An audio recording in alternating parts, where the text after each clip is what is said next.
안녕하세요. 발과 발목을 담당하고 있는 이동우 원장입니다.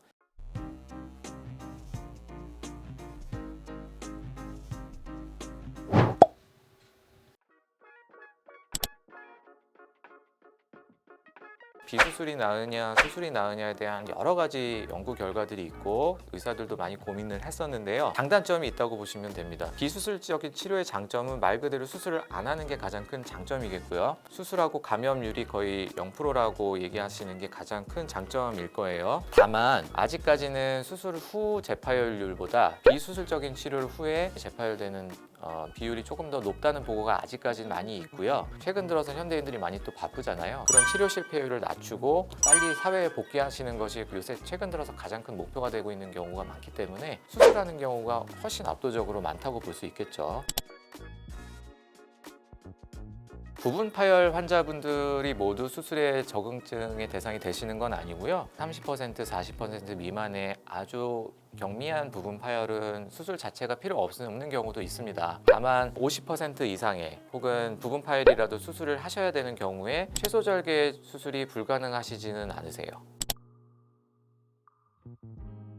유착이 거의 없고 재파열 부위가 최소절개 수술의 적응증에 해당이 되시면 최소절개 수술을 고려해 볼 수는 있겠습니다. 다만 일반적으로 재수술은 최소절개 수술을 권유드리지는 않아요. 환자분들에 따라서 최소절개로 수술이 가능하거나 오히려 더 이득을 얻을 수 있는 분들은 분명히 있습니다. 대개의 경우 환자분이 의사 선생님하고 상의가 필요하신 부분이에요. 시기가 많이 지났거나 근육이 다 말라버렸거나 그러시면 사실 최소 절개 봉합술보다는 힘줄 재건술이나 힘줄 이전술이 필요하실 수 있는데요. 힘줄 재건술도 여러분 최소 절개가 가능합니다. 제가 아까 설명드렸던 아메리칸 저널 오브 스포츠 메디신이라는 그 최고 탑 저널에서 소개된 방법이 있는데 거기에 저널에 그 방법을 실으셨던 분이 이탈리아에서 한평생 아킬레스건을 연구하신 교수님이세요. 그런 것은 제가 나중에 기회가 되면 또 소개시켜 드릴 만한 기회가 있을 겁니다.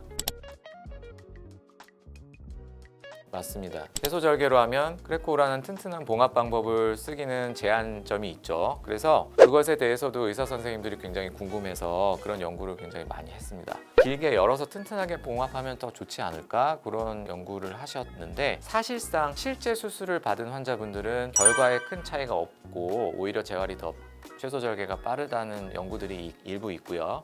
환자의 선택과 최소 침습 적응증이 수술 방법 여부를 가르게 되네요. 맞습니다. 수술 결정을 하는 데 있어서 가장 중요한 사항이 될 거예요.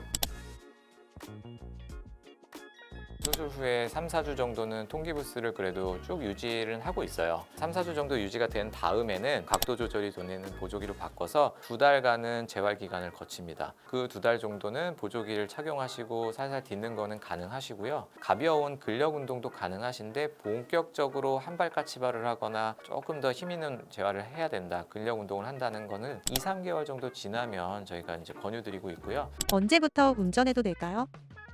왼발은 상관이 없는데 페달을 밟는 오른발을 만약에 수술하셨다고 하면 근력이 완벽하게 돌아와야 그리고 이제 내 운동 기능이 완전히 적응이 돼야 급정거를 한다든가 위험한 상황에서 적절하게 대응을 하실 수가 있기 때문에 오른쪽 발 같은 경우는 2, 3개월 정도는 조금 무리하시면 안 되지 않을까 그렇게 생각합니다.